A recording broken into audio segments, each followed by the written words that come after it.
बहू का गुंडा भाई। नेहा शर्मा परिवार की बहू बनकर आई थी। पवन और नेहा की शादी काफी धूमधाम से हुई थी। अगले दिन रेखा के घर उसकी पड़ोसन सुनीता आती है। बधाई हो रेखा बहन, अब तो तुम सास बन गई हो, बहू जो ले आई। हाँ सुमन दीदी, ये तो है। हाँ तो सास जैसे ही रहना, वरना ये आजकल की लड़कियां ना सर पे चढ़ जाती है। अभी से दबा कर रखोगी तभी सही रहेंगी। हाँ जी, आप बिल्कुल सही कह रही हो दीदी। बाकी तो आप बहुत समझदार हो, अपने हिसाब से देख लो क्या सही है। ये कहकर सुनीता वहाँ से चली जाती है। तभी नेहा भी उठ जाती है। नेहा, आज का तो ठीक है, लेकिन हमारे घर में औरतें ना टाइम से उठ जाया करती है। ठीक है माँ जी, अब से देर नहीं होगी। चलो अब सभी के लिए कुछ बना दो। इतने में नेहा का भाई सोनू आ जाता है। उसके साथ उसके कुछ दोस्त भी होते हैं। अरे मेरी बहन क्यों खाना बनाएगी बंदूक ठोक के?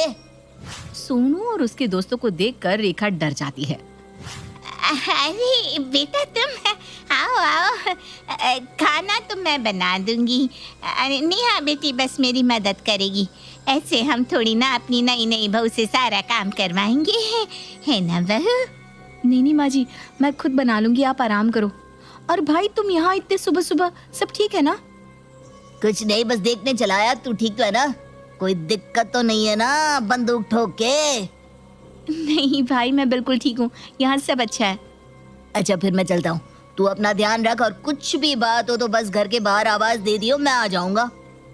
ऐसा कहकर सोनू अपने दोस्तों के साथ वापस चला जाता है। बहू, तेरा भाई इतने लड़के लेकर क्यों आया था? यहाँ किसी से कोई गलती हो गई थी क्या? अरे नहीं माँ जी, वो तो सोनू के दोस्त हैं। असल में सोनू को कई लोग जानते हैं, उसकी जान पहचान काफी अच्छी है ना, इसलिए सब उसके दोस्त बन जाते हैं। इतना कहकर नेहा अपने काम में लग जाती है। सुमन अपने पति सूरज के साथ रेखा के घर आती है। कोई है क्या यहाँ? हाँ जी बताइए, क्या हुआ? मैं हूँ। वो हमने सुना कि आपको किराएदार चाहिए, हमें भी कमरा चाहिए था किराए पर। अच्छा, फिर तो ठीक है, चलिए मैं आपको कमरा दिखा देती हूँ। हाँ जी चलिए।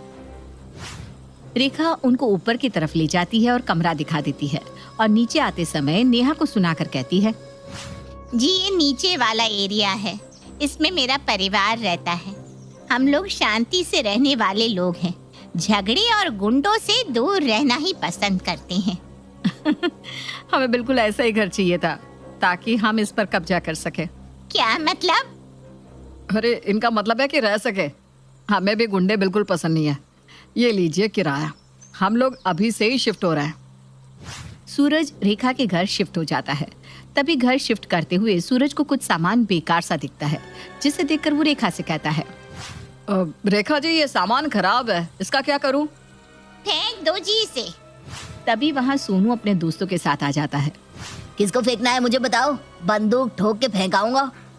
अरे बेटा, अपनी बंदूक के बिना भी कोई बात कर लिया कर। भाई वो कूड़ा फेंकने की बात हो रही है। अच्छा वो छोड़, तू यहाँ कैसे आया? कुछ नहीं, दोस्तों के साथ बैठा हुआ था, भूख लग गई तो सोचा तेरे पास आ जाऊं। सुना है रेखा आंटी बहुत अच्छा खाना बनाती है बंदूक ठोक के। हाँ तू बैठ, मैं बस अभी बना कर लाई। नहीं माँ जी, मैं बना कर ले आती हूँ। अरे बनाने दे, वरना बुढ़ापे में आंटी की हड्डियों में जंग लग जाएगा। दोनों भाई बहन बैठकर बातें करते हैं और रेखा सारा खाना बना लेती है। लो बेटा खाना खाओ। क्या स्वाद है, मजा आ गया बंदूक ठोक के। बेटा कहीं तो बंदूक मत ठोक, खाना खा लो। वहीं ये सब होते हुए सुमन और सूरज भी देखते हैं और कहते हैं, अजी ये कौन है? कोई गुंडा मालूम होता है। लगता तो मुझे भी यहाँ का कोई बड़ा गुंडा है। तो हमें इसका इस घर में आना जाना बंद करवाना होगा, तभी हमारा मकसद पूरा होगा। तुम बिल्कुल सही कहती हो, हमें रेखा के कान भरने होंगे ताकि वो इस गुंडे का यहाँ आना जाना बंद कर दे। फिर मौका पाकर सुमन रेखा के पास जाती है और कहती है, बहन जी ये गुंडा आपके यहाँ क्या करने आया था? अरे क्या ही बताऊं, ये मेरी बहू का भाई है। आए दिन घर आ जाता है और धमका के रखता है, डर के मारे इसकी बात माननी पड़ती है। तो आप इसका कुछ करती क्यों नहीं? ऐसे गुंडे घर में आएंगे तो मोहल्ले में नाम खराब होगा। आप बिल्कुल सही कह रही हो, मैं कल ही अपने बेटे से बात करके इस गुंडे का घर में आना जाना बंद करवाती हूँ। अगले ही दिन रेखा अपने बेटे पवन से कहती है, बेटा मुझे ये लड़का सोनू कुछ ठीक नहीं लगता। गुंडों की तरह कभी भी घर में घुस आता है और खुद तो खाता ही है, अपने आवारा दोस्तों को भी ले आता है और यहाँ खाना खिलाता है। माँ वो नेहा का भाई है ना? तो मैंने कब बोला बहन है?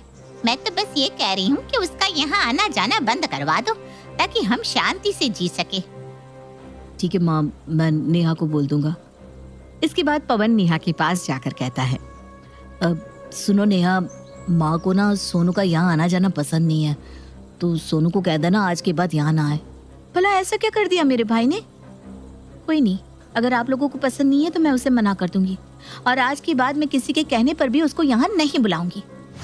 ऐसे ही कुछ दिन निकल जाते हैं और सोनू का आना जाना बंद हो जाता है। देखा भाग्यवान, तुम्हारा चलाया हुआ तीर बिल्कुल निशाने पार जाकर लगा है।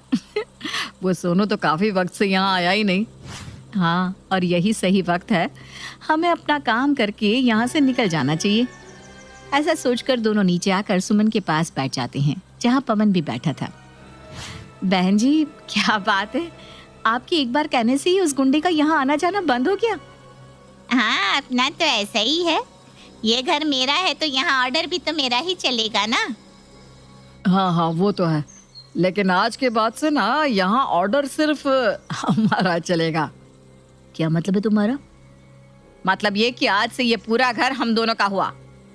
ऐसे कैसे तुम दोनों का हो जाएगा? किराएदार हो, अपनी हद में रहो, वरना उठाकर बाहर फेंक देंगे। ओहो, देखो तो सही, हमें उठाकर बाहर फेंकने की धमकी दी जा रही है। इतना कहकर सुमन एक बंदूक निकालकर पवन के सर पे लगा देती है। अब बोलो, कौन घर से बाहर जाएगा? अरे ये क्या कर रहे हैं आप लोग? अरे यही तो हमारा काम है, पहले तुम जैसे लोगों को फंसाना, फिर तुम्हारी जमीन अपने नाम कराना और किसी और को बेचकर भाग जाना। ये तुम दोनों ठीक नहीं कर रहे हो। नेहा, नेहा जल्दी यहाँ आओ। अरे ये सब क्या है? कौन हो तुम दोनों? छोड़ दो मेरे पति को। बहू, तुम जल्दी से सोनू को बुलवा लो, वही इन दोनों को ठीक कर सकता है। हाँ नेहा, जल्दी से सोनू को फोन करो। नहीं, आप लोगों ने तो उसको यहाँ आने के लिए मना किया था ना। अरे मैंने तो माँ के चक्कर में मना किया था, वरना मैं भला अपने साले को क्यों मना करता। सोनू तो मेरा प्यारा प्यारा साला है, जल्दी से बुला लो ना। अरे बहू, मुझे माफ कर दे, मैं इन दोनों की बातों में आ गई थी और सोनू को आने से मना कर दिया।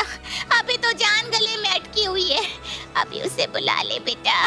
अपना उल्लू सीधा करना कोई तुम दोनों माँ बेटे से सीखे। ये रोना धोना बाद में करना है बुढ़िया। चल पहले यहाँ अपने सिग्नेचर कर।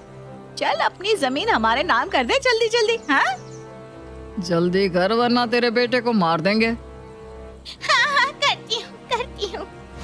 रेखा पेपर पर सिग्नेचर कर देती है। अरे वाह, ये हुई ना बात। चलो जी, अपना तो काम हो गया। इतने में ही सोनू आ जाता है। अरे इतनी जल्दी कहाँ है जाने की, बंदूक ठोक के? अभी तो मेरे एंट्री होना बाकी है। तू यहाँ कैसे? किसने बुलाया तुझे यहाँ? मुझे जब यहाँ आने के लिए मना किया ना, तभी मुझे कुछ गड़बड़ लग रही थी। तब से मैं इस घर पर नजर रख रहा था और देखो तुम चोरों को पकड़ भी लिया मैंने। अरे मेरे बेटा, तू आ गया हमें बचाने के लिए। बचाने नहीं, मरने आया है। ये देख, हमारे पास सच में बंदूक है। और मेरे दोस्त है ना जो घर के बाहर खड़े हैं, उनके पास तो दो दो बंदूक है।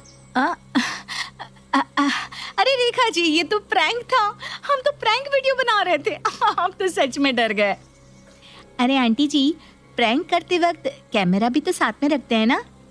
तभी वहाँ पुलिस आ जाती है और सूरज और सुमन को अरेस्ट करके ले जाती है और चोरों को पकड़ने के लिए सोनू को इनाम भी मिलता है। बेटा, ये तेरा ही घर है, जब तेरा मन हो तब आ जाया कर। आज तू ना होता तो शायद ये घर ही ना होता। अरे आंटी, ये मेरी बहन का घर है, इस पर तो मैं आज भी ना आने दूं बंदूक ठोक के। सभी लोग हंसी खुशी